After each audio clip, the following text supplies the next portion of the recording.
Hello everybody and welcome back to a brand new episode of NASCAR Heat 4 Career Mode. I hope you're all having a great day. Today we start the playoffs here in the Cup Series. What you see on your screen there, the playoffs begin today at Las Vegas. Denny Hamlin is the clear favorite going into the playoffs, and Brad Keselowski finally won for the first time this season at Indianapolis in the last episode there for the Brickyard 400, and myself, Gary Owen there, is preparing for our final run in the playoffs with the 41 team, obviously going to the 42 car for Chip Ganassi Racing next season as the Kyle Larson goes and focuses on more of a dirt racing aspect next season. So basically, he just kind of wants to get away because he struggled so much here since we've come into the Cup Series that he needs a break, and then he hopes to come back better than ever, he said there. Now he's come through, though, into the Truck Series here at Michigan, where we had Greg Biffle actually in the truck. Unfortunately, we had started at the very back of the field with Greg Biffle, but he would work his way forwards throughout this race as going to that inside lane down the back straightaway. But by the time he came to the end of this race, he had closed his way up all the way to the back of the 52 of Stuart Friesen, another Canadian here in the Truck Series field, as he came down this front straightaway just in front of the 88 of Matt Crafton. Now as Greg Biffle would come through to cross the line there, and it would be a solid P12 finish considering he started in the last position, so very happy with that one.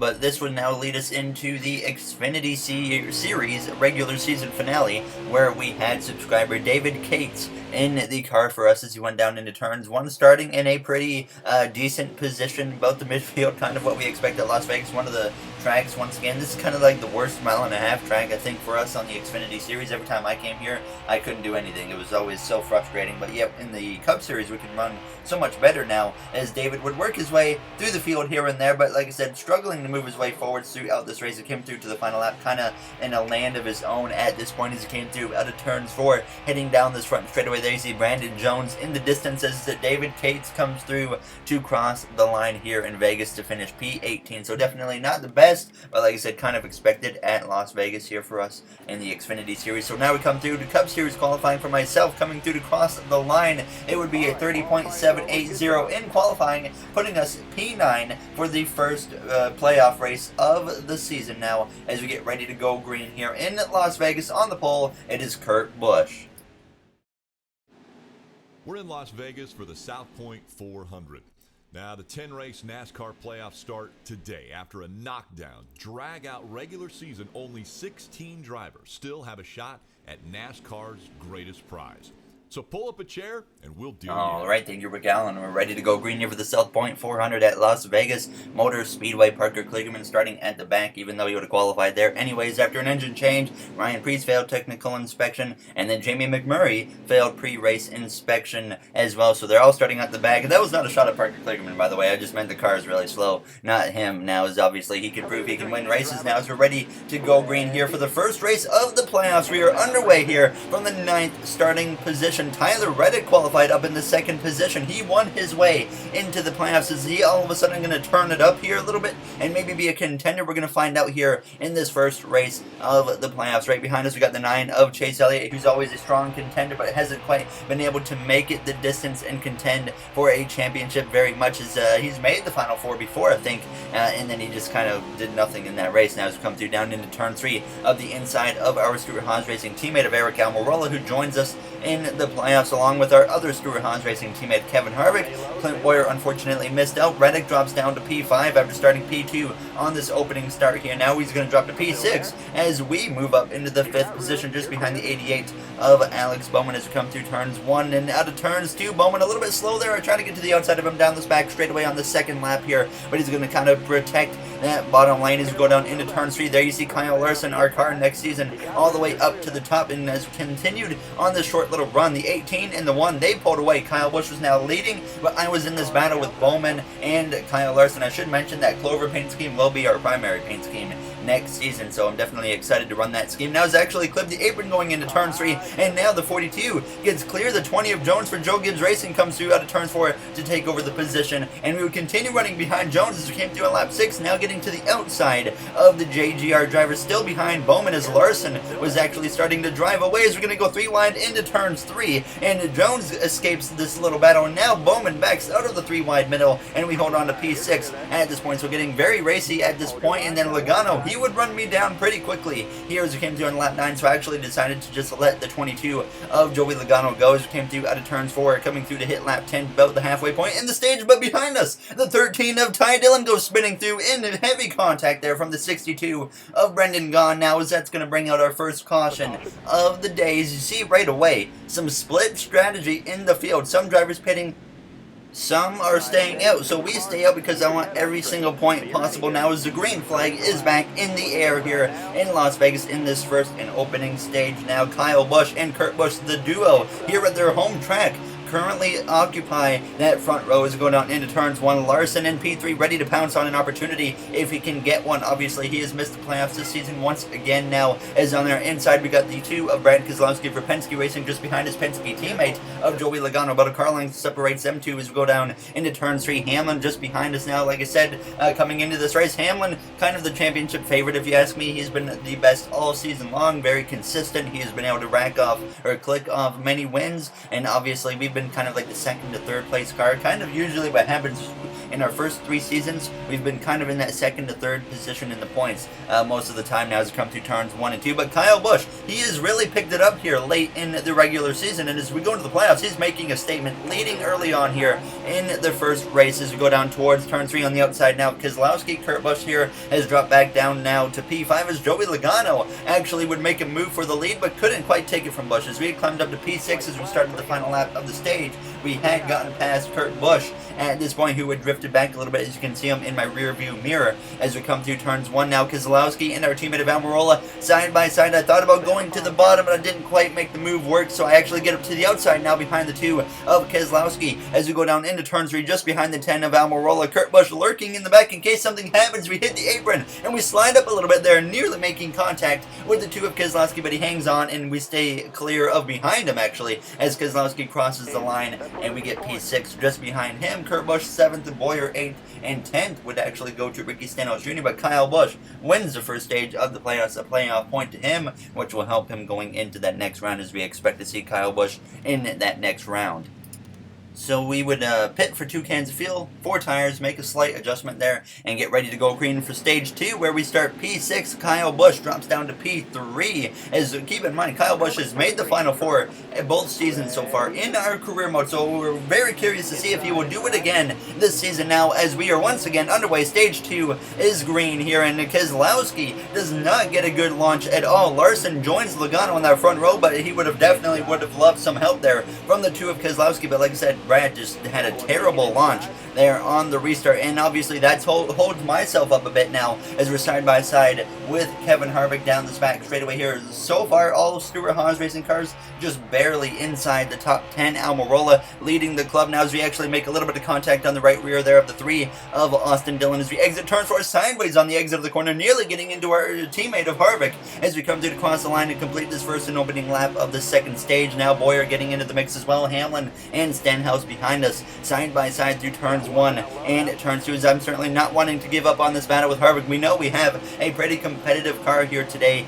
in Las Vegas. Probably not a winning car. It's been a while since we've had a car capable of contending for a win in Vegas. Obviously, I think it was like our first time we came to Las Vegas, or the second time that we were right up in the battle for a win, but just didn't quite have it since then. Now as we came through on lap 5, we had run down this kind of group of cars all compacted together here. We pass Keselowski, we get to the inside of Ryan Newman, who is a playoff driver, keep in mind, and he's having a pretty solid first race of the playoffs as we come through turns 1 up into P7 now. Almirola running that outside lane with Larson and Kurt Busch. Stenhouse moving his way through the field here in Vegas now, as you can see behind us, Newman, Keselowski side by side, and then we're side by side now with our teammate of Eric Almirola. Larson and Kurt Busch continue to just kind of run that top lane and carry the momentum off the corner, and that's what Almirola was doing, and he would be able to hang on to the position for now as we came through on lap 10, and then the caution comes out here in stage 2, and once again we get a mixed strategy from drivers. Almirola's pitting, Kyle Busch is pitting,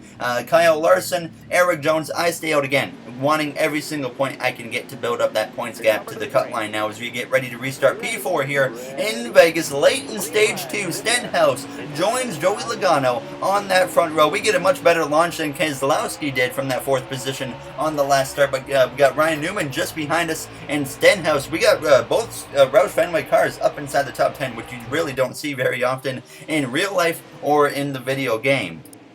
Truex and Byron were battling there in the background as it looked like they were trying to go 3 wide with another driver. Now as we got to the side here of Kurt Busch going down into the corner, trying to get close on his door there to hold him back a little bit, but I kind of drifted up there on the entrance and allowed Kurt to get clear of myself as we're side by side now with Keselowski, who's just going to blow right on by me there with 4 laps to go in the stage. So we dropped down to P5 and we would kind of stay in P5. We came to the final lap of the stage. Kurt Busch had actually gotten passed by Keselowski, but it was down to Logano and Stenhouse for the stage victory, but it looked like it was going to be Logano at this point. Now as we go down this back straightaway for the final time in stage 2 of the inside of Kurt Busch as we go down into turns 3, and we nearly clear him, and it's going to be close, but he's going to hang barely on our right rear as we exit turns 4. Keselowski just ahead of us, and Kurt's going to get the position as we come through to cross the line. P5 in stage 2, Logano with the stage victory, a playoff point to him, as we know he's going to be strong in this 3rd and final stage. And Kyle Busch nowhere to be seen at the moment as he pitted under the last caution, so you would think maybe they would stay out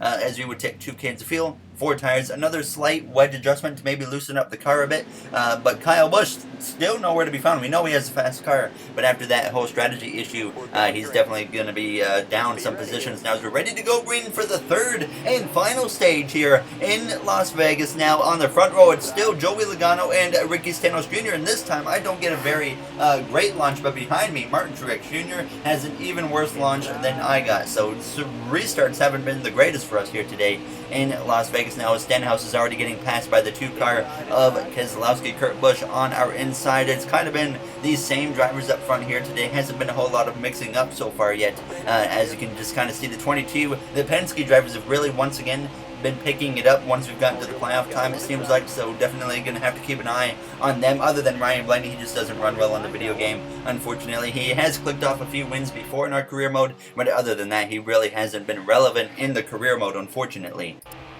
And I will say that Ryan Blaney's car was actually one of the cars I was definitely considering taking over, and I was actually had my mindset on either taking over the 12 or actually going to a custom car for Penske Racing next season, but then I eventually decided on the 42 kind of playthrough. Now as it came through on lap 49, we had actually lost connection to the cars up ahead, and we had gotten battling here with the 6th car of Ryan Newman as Logano continued to lead over 2nd place to Stenhouse, who was doing a great job today running in the top 5 now as Newman would come through to join his teammate in the top 5. Both Roush Fenway Racing drivers in the top 5 here in Vegas. Now as it came to on lap 52, still running right behind Newman. I decided to just kind of chill behind him and just kind of give him some shoves down the straightaway, get us both closer to the cars up ahead of Keselowski and Kurt Busch, and that's what we were doing on lap 55. Now approaching lap 56, we're just continuing to close in on the back of Keselowski and Kurt Busch here with 12 laps to go. So we go down into turns 1, and there it is, the caution comes out with 12 laps to go here in Las Vegas, which means we do have to come to the pit lane. We've struggled a lot recently on strategy, so I was actually consulting people in an Xbox party on what to do here, just to make sure I did not screw anything up. And I take one can of fuel, right side tires, and look what happens. We drop well outside of the top 10, all the way down to P20, and you might be thinking, why on earth did we drop this far taking 2 tires? So I actually found out what happened. I was very frustrated at first, thinking, how on earth did we take 2 tires, drop all this way down? And I realized what happened. I think I finally figured out something that's been causing our strategy issue. So basically, usually when I put in the adjustments, I usually pause the game before the restart, just because I'm just kind of like, I do something really quick, getting ready to take a drink or whatever, and then I get back into recording. And basically what I found out is when you make the adjustments under the pit stop after like a caution comes out, you pause the game, and when you come out of the pause menu, it resets what you took on the pit lane to 4 tires and 2 cans of fuel, and that's exactly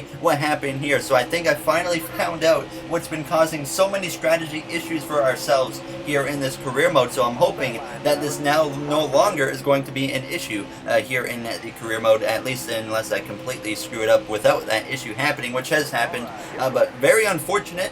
that happened, but I'm very glad at the same time that I found out why on earth it happened, and that might have been the issue that we've been having so many times here in the career mode. But either way, we still climbed up to P7, so it wasn't a complete write-off with that error there as we came through, approaching already the final lap in the race. Obviously, the caution came out pretty late here, so we're going to be side by side with Brad Keselowski as we come through to start the final lap here in the first race of the playoffs. Eric Jones up in the mix, Larson's back up here, but you can see up ahead, Joey Logano is way long out in front of second place. Stenhouse, Kyle Busch up now to P3 as we go down this back straightaway for the final time.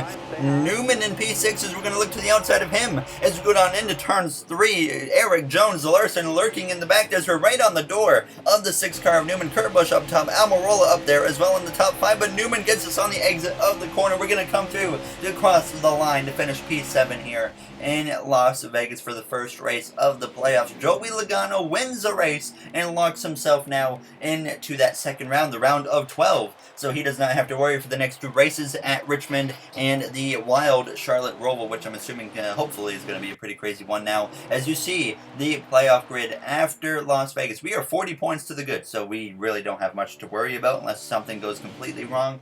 In the next one, after the race, I said strategy. Again, we will clean this up as a team, kind of implying that we screwed up the strategy, although we now know why that happened, and I'm very glad that we do know why that happened, because now I'm hoping that we don't have that issue anytime soon, especially at this point here in the playoffs. But so some drivers happy with us, some drivers not. I did a lot of apologies, and as always, if you guys did enjoy this episode, make sure to comment, like, and subscribe. Those would all be very appreciated. So in the next one, we actually go to Richmond, where we won at before, so my confidence is certainly there, a little bit up higher on the scale going into Richmond. I'm hoping that we can have a very solid race there, but we're going to get one last look at the playoff grid. Jimmy Johnson, one of the drivers on the outside looking in right now. Chase Elliott as well is on the outside looking in, so you wouldn't really expect to see that. There you see McDowell and Elliott 8 and 9 out, Johnson 12, and then Tyler Reddick 24. So it's going to be interesting at Richmond to see how things shake up. So I will see you guys in the next one. Thank you for watching, everybody, and have yourselves a great day.